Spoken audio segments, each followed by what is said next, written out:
नमस्कार। दिल्ली एनसीआर क्षेत्र में सुप्रीम कोर्ट ने पटाखों पर अस्थायी ढील दी है। आज हम इसी विषय पर बात करेंगे, समझेंगे कि पटाखों पर प्रतिबंध की पृष्ठभूमि क्या रही है। इस पटाखे पर अगर आंशिक ढील दी गई है तो उसके कारण क्या है, साथ ही साथ इसके अन्य पक्षों को भी समझेंगे। तो चलिए सबसे पहले बात करते हैं खबर की। खबर क्या है कि 15 अक्टूबर 2025 को मुख्य न्यायाधीश बी आर गवई और न्यायमूर्ति के विनोद चंद्रन ने पटाखों पर जो पूर्ण प्रतिबंध लगा था दिल्ली और एनसीआर क्षेत्र में, उस पर अस्थायी ढील दी है। सबसे पहले बात करेंगे इस खबर के आलोक में ही कि इसकी पृष्ठभूमि क्या रही है। इसी खबर के आलोक में हमारी बातचीत केंद्रित होगी। देखिए, अगर हम पटाखों पर प्रतिबंध के बारे में बात करेंगे तो कानूनी लड़ाई की शुरुआत हुई थी वर्ष 2015 में। वर्ष 2015 में क्या हुआ कि एक व्यक्ति थे, उनके कुछ छोटे बच्चे थे और उन्होंने वायु गुणवत्ता को लेकर, वायु प्रदूषण को लेकर कानूनी लड़ाई की शुरुआत की और वहां पर बच्चों की सुरक्षा का मामला उठाया गया। इसके मद्देनजर वर्ष 2018 में क्या हुआ, 2015 से हम पहुंच जाएंगे वर्ष 2018 में। यहां पर सुप्रीम कोर्ट ने पारंपरिक जो पटाखे होते थे जिसमें कि कुछ हानिकारक पदार्थ पाए जाते थे, उन पर बैन लगाया, उन पटाखों पर प्रतिबंध लगाया और केवल जो ग्रीन क्रैकर्स होते थे, यानी कि ग्रीन पटाखे जो होते थे, उनको उनको कहा कि उनको ही छोड़ने की अनुमति होगी और ये 2 घंटे तक इसको अनुमन्य किया गया। ये 2018 का केस था मामला। अब ये 2020 में फिर मामला आगे बढ़ा। वर्ष 2015 से शुरू हुआ मामला 2020 में पहुंचा।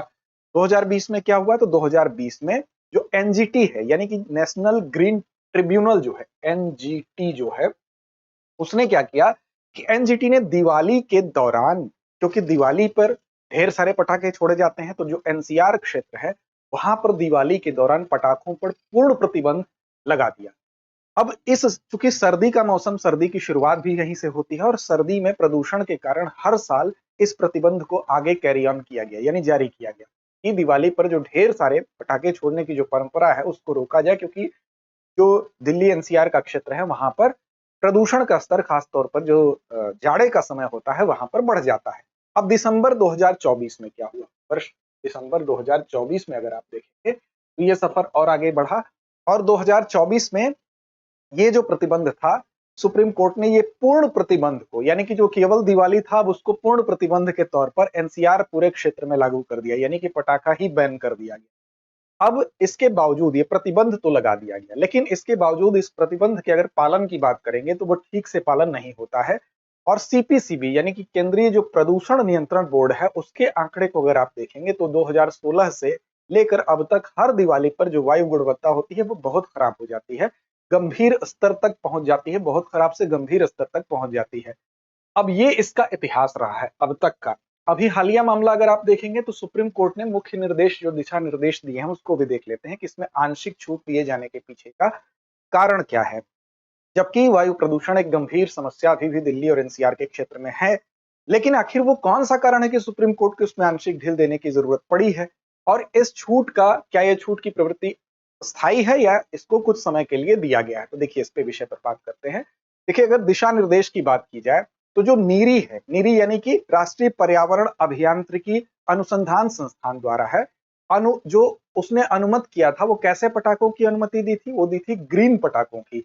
अब ये जो पटाखे होंगे इसकी ही अनुमति इस आंशिक छूट में दी गई है। ऐसा नहीं कि आप पारंपरिक पटाखे फोड़ सकते हैं, आप अभी फोड़ सकते हैं। नीरी ने जो अनुमत किया है ग्रीन पटाखे, उसको ही आप छोड़ सकते हैं। और इसकी बिक्री की जो तिथि की बात करें तो ये बिक्री कब से कब हो सकती है, तो ये 18 से लेके 20 अक्टूबर तक, यानी बिक्री के लिए 18, 19, 20 यानी कि 3 डेज आप इसकी बिक्री कर सकते हैं। लेकिन इसको छोड़ कब सकते हैं पटाखों को, तो इसको छोड़ने के लिए केवल 2 दिन निर्धारित किए गए हैं। कब से कब तक, तो एक एक तो तिथि है आपकी दिवाली से एक दिन पहले और एक है दिवाली से एक दिन बाद, यानी कि 2 दिन ही इन पटाखों को आप छोड़ सकते हैं। और इनकी बिक्री ऐसा नहीं कि कहीं भी हो सकती है, इनकी बिक्री के लिए जो जगह होगा वो भी निर्धारित होगा, जिलाधिकारी उस जिले के, और वहां पर जो पुलिस द्वारा जो चिन्हित स्थान होगा वहीं पर इसकी बिक्री संभव होगी और ग्रीन पटाखे ही छोड़े जा सकते हैं। अब देखिए, इसके लिए समय भी निर्धारित किया गया, सुबह के टाइम 6 से 7 और शाम को 8 से 10 का टाइम भी निर्धारित किया गया। यानी सुबह आप 6 से लेकर 7 तक और शाम को 8 से लेकर 10 तक, यानी 8 से 10 पीएम तक और सुबह 6 से 7 एएम तक इसको छोड़ सकते हैं। यानी कि स्थान भी निर्धारित किया गया, बिक्री चिन्हित स्थानों पर होगी, छोड़ने का समय निर्धारित किया गया, इसकी प्रवृत्ति कैटेगरी क्या होगी, तो ग्रीन पटाखे होंगे। अब इसमें जो रासायनिक तत्व पाए जाते हैं उनको अगर उस तरह के पटाखे हैं जो पारंपरिक पटाखों में होते थे उस पर पूरी तरह से प्रतिबंध यहाँ लगाया गया, जैसे बेरियम साल्ट होता था या इसी तरह के अन्य जो रासायनिक पदार्थ वाले पटाखे हैं वो पूरी तरह से उस पर उसकी बिक्री बंद रहेगी। साथ ही साथ देखिए जो ऑनलाइन बिक्री है, ऐसा नहीं है कि आप जगहों पर जाकर खरीद रहे हैं, ऑनलाइन भी अगर ऐसी ऐसी गलती आप करते पकड़े जाते हैं कि प्रतिबंधित रसायन वाले पटाखे बेच रहे हैं तो वो पूरी तरह से ऑनलाइन बिक्री पर ही रोक लगा दी गई है कि ऑनलाइन पटाखे बिकेंगे ही नहीं। अब इसकी निगरानी प्रणाली क्या है? तो इसकी निगरानी प्रणाली में पुलिस और पुलिस के साथ-साथ प्रदूषण नियंत्रण बोर्ड, इन दोनों को मिलाकर, यानी कि पुलिस तो रहेगी ही, पुलिस के साथ-साथ आपका पुलिस और साथ-साथ प्रदूषण नियंत्रण बोर्ड जो है, वो दोनों मिलकर क्या करेंगे? इसके लिए एक संयुक्त टीम बनेगी, यानी कि प्रदूषण नियंत्रण बोर्ड और पुलिस की क्या बनेगी? एक ज्वाइंट टीम बनेगी। तो ज्वाइंट टीम क्या करेगी? ये ही जो है इसके लिए निगरानी तंत्र का काम करेगी। अब यहाँ पर अगर कोई ऐसा करते पकड़ा जाता है, पुलिस और प्रदूषण नियंत्रण बोर्ड उसको पकड़ता है, तो वो क्या करेगा? उसका लाइसेंस रद्द कर देगा और उस पर जुर्माने का भी प्रावधान किया गया है। अब ये ग्रीन पटाखे क्यों चुने गए हैं? क्योंकि ये 30 से लेकर 80% तक, यानी 30 से लेकर 30 से लेकर 80% तक जो है इनसे पॉल्यूशन कम होता है, यानी प्रदूषण कम होता है। और क्या होते हैं ग्रीन पटाखे, उसके बारे में भी जरा सा बात कर लें। एक तो ये प्रदूषण को कम करते हैं, पर भी हम बात करेंगे, लेकिन इस प्रतिबंध में ढील देने का कारण क्या है? देखिए 30 से लेकर 80% तक ये करते हैं, ये नीरी द्वारा प्रमाणित होते हैं। और इसकी अगर बात करें तो इस पे प्रतिबंध में ढील देने के कारण की अगर बात करें प्रदूषण के अलावा, तो वो ये है कि पूर्ण प्रतिबंध एक तो प्रभावी नहीं रहा, प्रतिबंध के बाद भी ये चीजें होती रही।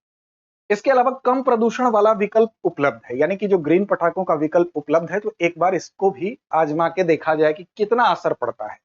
तीसरी बात यह है कि सरकारों ने भी इस चीज का समर्थन किया है, क्योंकि जो लोग पटाखा उद्योग से जुड़े हैं, चाहे सेंट्रल गवर्नमेंट हो चाहे दिल्ली गवर्नमेंट हो, इसने इस चीज का समर्थन किया है, क्योंकि जो आर्थिक पक्ष है वो भी इसमें जुड़ा हुआ है। यानी कि जो लोग पटाखा उद्योग से संबंधित है उनके लिए जो रोजगार है, उनका जो उनकी अर्थव्यवस्था है, उसका भी ध्यान रखना जरूरी है। क्योंकि अगर संवैधानिक अधिकारों का संतुलन देखें, यानी कि उनके भी कुछ संवैधानिक अधिकार हैं। एक तो उनके रोजगार का अधिकार है जो कि अनुच्छेद 19(1) जी के अंतर्गत आता है, यानी आर्टिकल 19(1) जी के अंतर्गत आता है। ये क्या है? उनके रोजगार का अधिकार है। और दूसरा अधिकार आता है अनुच्छेद 21 के अंतर्गत, जो कि जीवन और पर्यावरण का अधिकार है। तो ये दोनों अनुच्छेद जो है, इनके बीच में एक बैलेंस सिचुएशन होनी चाहिए, यानी कि संवैधानिक अधिकारों का संतुलन होना चाहिए। जो लोग की आजीविका इससे जुड़ी है उनको उस आजीविका का भी लाभ मिले और साथ साथ पर्यावरण भी स्वच्छ रहे। इसीलिए एक मध्यम मार्ग चुनते हुए ग्रीन पटाखों की तरफ आंशिक ढील दी गई है कुछ समय के लिए। अब देखिए क्या होते हैं ग्रीन पटाखे, उनको भी समझ लेते हैं। तो देखिए सबसे पहले ग्रीन पटाखे जो है उसको बनाया किसने था? तो इसको बनाया था CSIR ने और नेरी ने। CSIR यानी कि council of scientific and industrial research ने, और नेरी यानी कि national environment engineering research institute ने, इसने मिलकर इसको सबसे पहले विकसित किया था। अब इससे क्या होता है? इससे जो PM 2.5 है उसके उत्सर्जन में, यानी कि PM 2.5 जो है उसके उत्सर्जन में लगभग 30 से लेकर 80% तक कमी करने का लक्ष्य होता है, यानी कि जो प्रदूषण का लेवल है वो इतना कम किया जाएगा। बेरियम नाइट्रेट, आर्सेनिक हो गया, लिथियम हो गया, पारा जैसे जो रासायनिक तत्व होते हैं जो नुकसानदायक होते हैं वो इसमें शामिल नहीं होते हैं। साथ ही साथ इसकी अधिकतम अगर ध्वनि सीमा का है, ध्वनि प्रदूषण की बात करें तो 120 डेसिबल तक ही होता है। तो ये भी है कि ध्वनि प्रदूषण भी नहीं होगा। साथ ही साथ ये व्यवस्था की गई कि इसके पैकेट पर हरा लोगो लगा रहेगा, QR कोड लगा रहेगा, जिससे पता चलेगा। जो निर्माता होंगे उनके लिए आवश्यक लाइसेंस रखना होगा। साथ ही साथ जो पेसो है, यानी कि petroleum and explosive safety organisation है, उसका लाइसेंस इनको लेना होगा और नीरी से प्रमाण पत्र लेना होगा। छूट ये जो दी जा रही है परीक्षण आधार पर, यानी टेस्ट केस बेसिस पर ये छूट है, जो कि 14 से 25 अक्टूबर 2025 के बीच में NCR की वायु गुणवत्ता की गहन निगरानी इस पर रहेगी। देखा जाएगा इसको कि क्या इसका असर पड़ता है। यह एक टेस्ट बेसिस छूट है और अदालत में CPCB जो है अपनी रिपोर्ट क्या करेगी? सौंपेगी। फिर अदालत तय करेगी कि ये रिपोर्ट आंशिक तौर पर छूट रहेगी या इसको दीर्घकालिक रूप में, और अंत में अभ्यास प्रश्न की बारी है। आपके जिम्मे छोड़ते हैं ग्रीन पटाखों में कौन सा रसायन नहीं होना चाहिए। विकल्प आपके सामने है, बेरियम नाइट्रेट, सोडियम क्लोराइड, पानी या कार्बन डाइऑक्साइड। तो इस प्रश्न का जवाब कमेंट बॉक्स में देना ना भूलें। लड़ते रहें, अपने लक्ष्य की ओर बढ़ते रहें। अब एग्जाम की तैयारी को और बेहतर करने के लिए हमारे चैनल को लाइक, शेयर और सब्सक्राइब करना ना भूलें।